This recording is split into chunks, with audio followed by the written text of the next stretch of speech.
محتشم علماء کرام اور واجب الاحترام ذوی الاحتشام برادران اسلام، السلام علیکم ورحمۃ اللہ وبرکاتہ۔ بتوفیق باری تعالی مجھے اور آپ کو درس قرآن مجید کی سعادت مندیاں نصیب ہو رہی ہیں، اور آپ جانتے ہیں کہ آج کی یہ بابرکت نشست ذکر اہل بیت رسول صلی اللہ علیہ وآلہ وسلم کے لیے منعقد ہے۔ اللہ کی بارگاہ میں دعا گو ہوں کہ اللہ تعالیٰ میری اور آپ کی حاضری کا ایک ایک لمحہ قبول فرمائے اور قابل عمل باتوں پر توفیق عمل نصیب فرمائے۔ اس کی اگر ایکو بیٹا آف ہو جائیں، آواز دو بار آ رہی، ایک ساتھ دی آواز، جزاک اللہ۔ آپ جانتے ہیں کہ اللہ کے رسول صلی اللہ علیہ وآلہ وسلم نے جس وقت دین اسلام کی تبلیغ کا آغاز کیا تو پورا عالم کفر حضور اور اصحاب حضور کے خلاف جمع ہو گیا۔ طرح طرح کے دکھ، تکلیفیں، مصیبتیں، پریشانیاں اور ناموافق حالات کے جکڑ تھے جو حضور اور اصحاب حضور کو دیکھنا پڑے۔ ان راہوں میں کانٹے بھی بچھائے گئے، گڑھے بھی کھودے گئے، گندی اوجریاں جس میں اتھر پہ ڈالی گئیں۔ ایک بدبخت گلے میں کپڑا ڈال کر تاؤ بھی دیتا ہے۔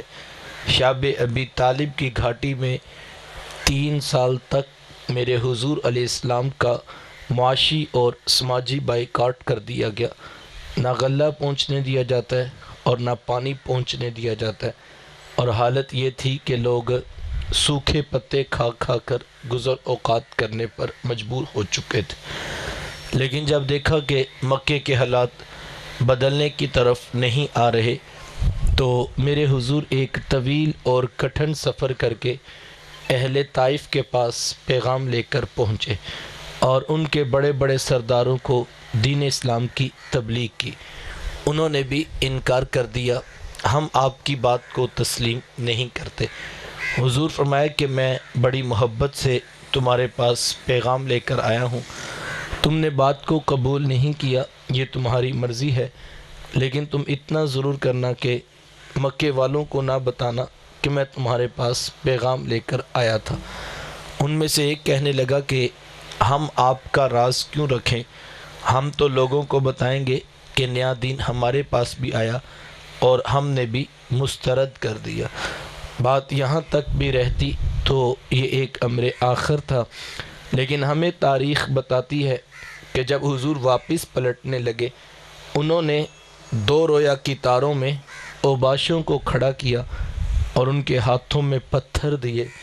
جب میرے حضور چلتے وہ حضور کے قدموں پہ پتھر مارتے، ایک قدم پہ پتھر لگتا تو میرے حضور دوسرے پہ پلٹتے، دوسرے پہ پتھر لگتا تو میرے حضور واپس پہلے پہ پلٹتے۔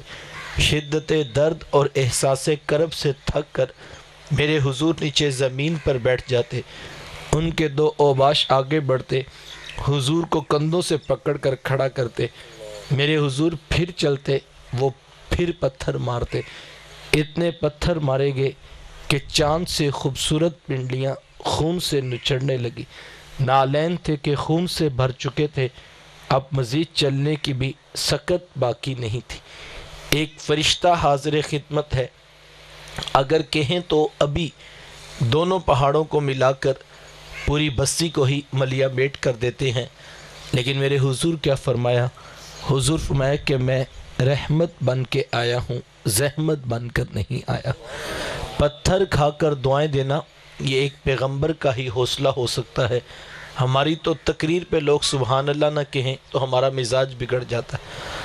آج کا خطیب کہتا ہے مجھے بلانے سے پہلے اتنے اکاؤنٹ میں ٹرانسفر کرو، میں پھر بات کرنے کے لیے آؤں گا۔ کہا جاتا ہے کہ جب کتاب مفت نہیں تو تقریر مفت کیوں؟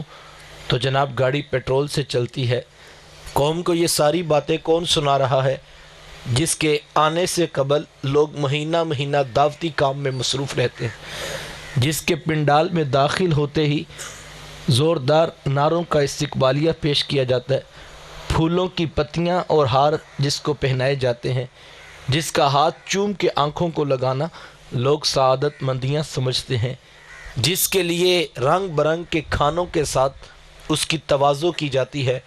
وہ کہہ رہا ہے جب کتاب مفت نہیں تو تقریر مفت کیوں؟ تو میں کہنا چاہوں گا صاحب، تو گاڑی کے خرچے، پیٹرول کا ریٹ، کتابوں کی قیمت گنواتا ہے. ذرا دیکھ میرے رسول کا انداز تبلیغ. لوگ پتھر مارتے ہیں، میرے رسول میٹھی بولی سے بات کرتے ہیں. لوگ اوجریاں ڈالتے ہیں اور حضور جھولی اٹھا کر ہدایت کی دعائیں کرتے ہیں. پتھر کھانے کے بعد کیا فرمایا؟ فرمایا مجھے ان سے نہیں تو ان کی نسلوں سے بھی ایمان کی خوشبو آتی ہے. نسلوں تک امید لگا کے رکھتا ہے ایک مبلغ. یہ مبلغ کے لیے کتنی بڑی فکر ہے.